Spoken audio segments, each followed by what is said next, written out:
I want to introduce you guys to Principal Farrington. All right, Principal Farrington is the founder and principal of Research and Service High School, leading equity-driven work to support overage, undercredited students, recognized nationally by Al Jazeera and HBO. Y'all make some noise for Principal Farrington! As a child, I've learned to make a wrestling belt out of cardboard in the projects. No one ever said, "You're a genius." They always said, "You're deficient."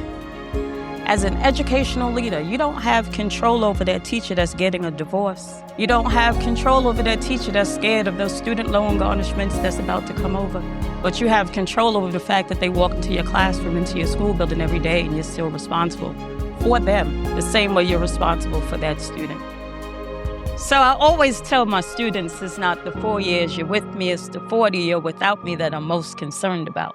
So I always tell my students, it's not the 4 years you're with me, it's the 40 you're without me that I'm most concerned about. Those are the 40 in which they walk the streets when I'm blind to what it is they're doing. Because when my office is in the hallway and my desk, I get to watch the sneakers that they wear. I get to watch their poverty that's masked in vanity. I get to watch that Nike Tech with the same underwears every week. I get to watch that starving child get yelled at for wearing a do-rag. But he has an ankle monitor on his left ankle. And I told him, "Where's your book bag?" And he asked me, "Where's his mother?" It's the 40 years you're without me I'm concerned about, not the 4 that you're with me. The 40 years that you're without me is when society happens and life happens. We have forgotten that we have come through times way harder than what we're experiencing with Agent Orange.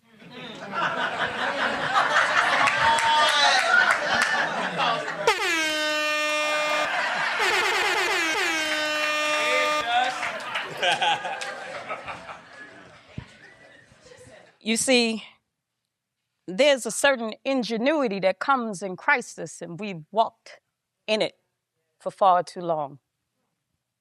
As a child, I've learned to make a wrestling belt out of cardboard in the projects without scissors.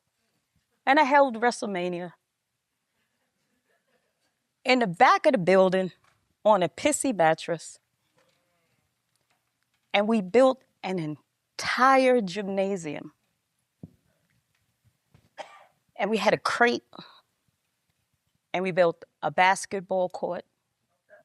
And then we went and we picked up all of these cans on the floor and we took them to the supermarket and we got nickels. And we all bought bags of potato chips and put them in one brown paper bag.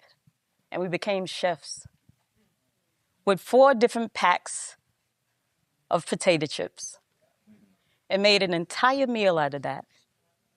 And we went to school and got all A's. But that was never looked at, celebrated, or rewarded. No one ever said, "You're a genius." They always said, "You're deficient." No one ever looked at my promise and said that I could. So I always believed that I couldn't.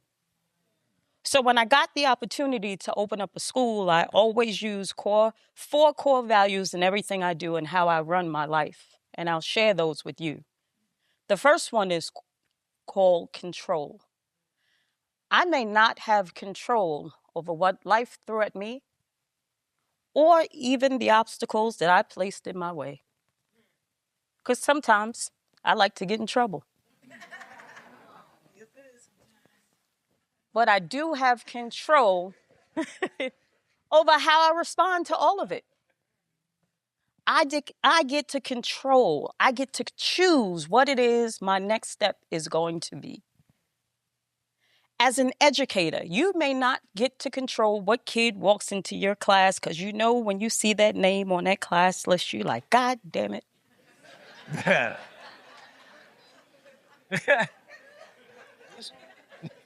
But how do you turn that goddamn it into got you right now? As an educational leader, you don't have control over that teacher that's getting a divorce. You don't have control over that teacher that's scared of those student loan garnishments that's about to come over. But you have control over the fact that they walk into your classroom, into your school building every day, and you're still responsible for them the same way you're responsible for that student. You have to be hopeful. That's the O in core. That's optimism. But understand that in these times,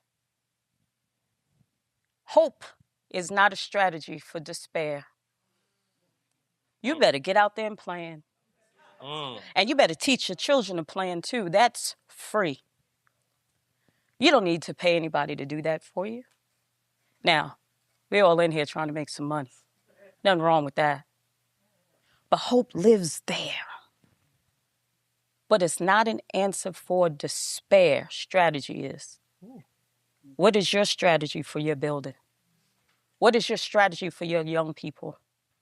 What is your strategy for the world when we walk outside of this auditorium right now?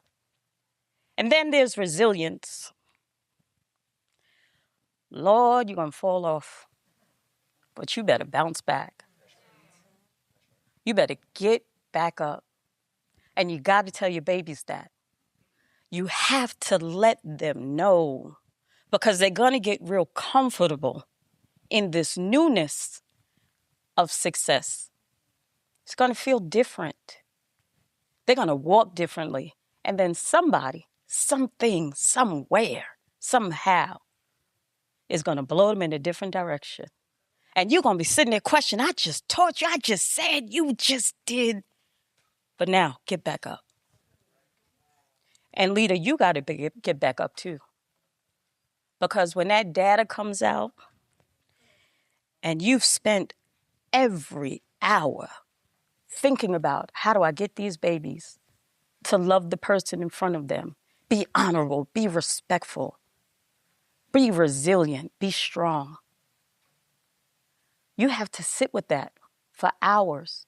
And there's nobody putting a battery in your back. But I'm here to do that for you. You got this. That data sometimes may say you don't. But I promise you, you do. Because there is one child, one, who looked at you and felt worth it. That last piece is empowerment. You have the power to. You have the power over. You have the power to deal with and overcome any and every circumstance. You do. You. If I made a wrestling belt for a championship wrestling match in 19-something, with no scissors, no tape, no markers, a pissy mattress in the back of the building of a project to celebrate the fact that I could put somebody in a full Nelson. Now I'm not going to do that up here today. Your babies need to be celebrated every day, and so do you. Because it's not about your why, it's about your cuz. It's cuz it's what you're supposed to be doing. You're in the right space at the right time, in the right moment. So with you all, it's not the 4 years you're with me that I'm most concerned about. It's the 40 years that you're without me. And what are you going to do with them when it comes to our young people? I charge you to think about that and to plan for that. Because again, Hope is not a strategy for despair. Thank you.